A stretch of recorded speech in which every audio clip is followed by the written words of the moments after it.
Hello and welcome back to my channel. In today's video, I will show you Niamey Logan, your data is corrupt error, how to fix that. So let's get started. So basically this is error for your modern Warfare 3 for Warzone. Okay.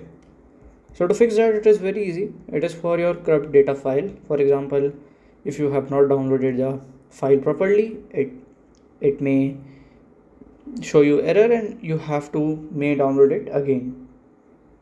If you see here, it's a common error for the Call of Duty users, and if you scroll down, so to fix that it is only one fix. Just reinstall the app and it will be fixed. So by this way you can do it.